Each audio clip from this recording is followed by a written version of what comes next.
Hey guys, thanks for clicking on one of my videos. So, we've all been there. You're in a crowded situation of some kind, maybe a social gathering, maybe an event, or maybe just out with a couple of friends when you notice, out of the corner of your eye, one of your friends looks at their phone and ever so slightly shifts their body a little and their facial expression changes, just for a second, until they, like the good friend they are, put the phone away and concentrate back on the present moment. You can't help feeling a little concerned for your friend, but they seem okay now, so you carry on with your conversation and all seems well. But now and again your friend seems distracted. You've just experienced picking up on body language. A universal language that seemingly spans all living things. The most widely accepted definition of what body language is goes something like this.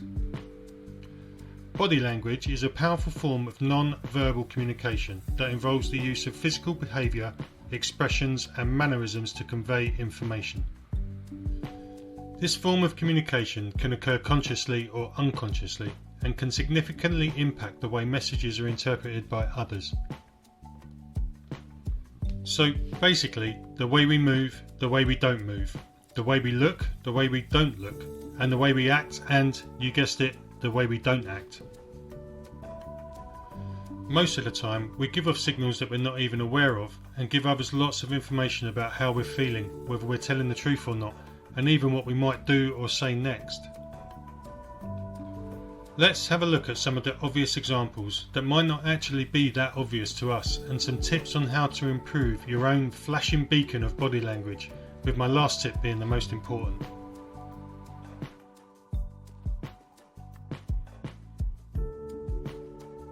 The human face is extremely expressive and capable of conveying a wide range of emotions without saying a word. Universal expressions such as happiness, sadness, anger, surprise, fear and disgust are recognised across different cultures worldwide.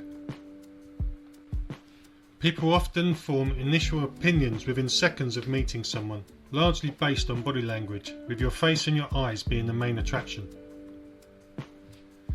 Confident and positive body language can create a favourable first impression, although make sure not to mistake confidence with cockiness.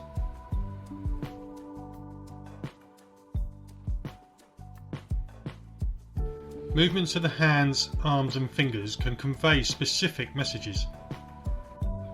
For a simple example, waving can mean hello or goodbye, while a thumbs up can signal approval.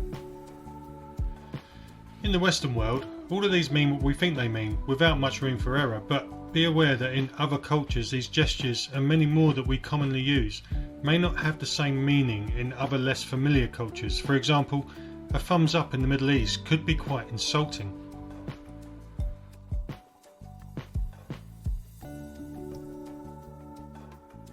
How we sit, stand and position our bodies can indicate our level of confidence, openness and engagement. Open posture, where the body is relaxed and open, often conveys positivity and confidence, whereas closed posture, such as crossing arms or legs, can indicate defensiveness or discomfort. Of course, being too open, like sitting with your legs wide apart on a crowded tube train, doesn't really signify confidence, more arrogance. Similarly, positioning yourself in the path of someone else can give off an aggressive meaning and is generally considered, rude.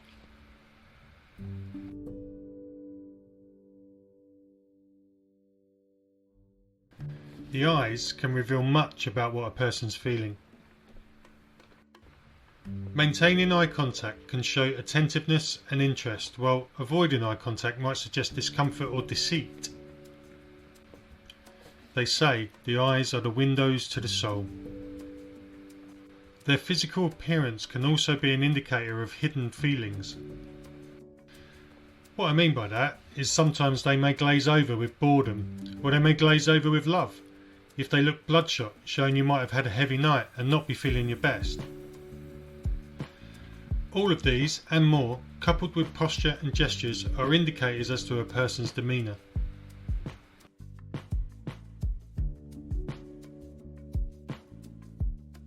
Proxemics refers to personal space and how we use it. Standing too close or too far from someone can affect the dynamics of an interaction. Different cultures have varying norms for acceptable personal space. Similarly to our tube train example, taking up too much of someone's personal space can cause irritation, even subconsciously, and lead on to other emotions. Making conscious efforts to recognise this and other points we've talked about is key. It may seem obvious, but you'd be surprised by how much we don't realise at the time. Again, in some cultures, close proximity during conversations is perfectly normal, while in others it can be uncomfortable. This and other signs are something you'll be able to pick up on once you've improved on your body language reading techniques.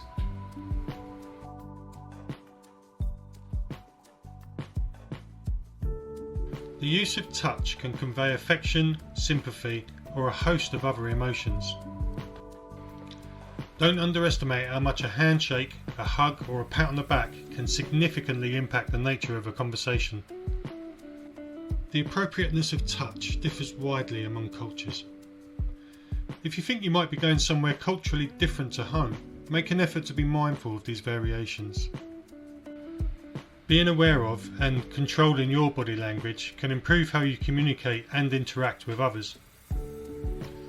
Maintain good posture. Stand or sit up straight with your shoulders back. This conveys confidence and openness, and that you're willing to engage. Avoid slouching, as it can make you appear uninterested or lacking in confidence, or even a bit lazy. Try and observe a person's baseline behaviour. Understand that person's normal behaviour to detect any deviations. Everyone has unique mannerisms, so changes from their baseline can indicate significant emotions or thoughts, positive or negative. Rather than interpreting single gestures in isolation, look for clusters of behaviour that reinforce a particular message. For example, crossed arms, averted gaze and a tense posture put together may indicate defensiveness or discomfort. Try to use open gestures. Keep your hands visible and use them to express yourself. Avoid crossing your arms or legs, as these can be perceived as defensive or closed off, or that you just don't want to know. Obviously, enthusiastically waving your arms and hands around whilst you talk can be hazardous in a busy environment, so just make sure you're aware of your surroundings. Make appropriate eye contact. Aim to maintain eye contact for about 60 or 70% of the time. This shows that you're at least interested and engaged in the conversation. But be mindful not to stare, as this can be perceived as aggressive or even just a bit weird. Especially if you also glaze over like we talked about earlier. The direction and nature of someone's gaze can reveal much. Dilated pupils can indicate interest or arousal, while frequent blinking might suggest stress or even deceit. Try to notice micro-expressions. These are brief, involuntary facial expressions that can reveal true emotions. Although they only last a fraction of a second, being attuned to these can provide insights into what someone is really feeling. Smile genuinely. This may seem like a simple one, but so many people don't, because a genuine smile can help create a positive atmosphere and make you appear much more approachable. Because smiling can also reduce your own stress levels and make you feel more at ease, but the key is the genuine part. Of course, if you're comfortable in a situation, then the smiling bit will come naturally anyway. Just going back to personal space, standing too close can make others feel uncomfortable, while standing too far away can make you seem disinterested. Adjust your proximity based on the cultural context and your relationship with the person. Try and avoid fidgeting or making rapid movements, as these can be distracting and suggest nervousness or disinterest in the other person's talking points. Or, if you do find yourself in an awkward or sticky predicament, aim for controlled, deliberate movements that convey calmness and confidence.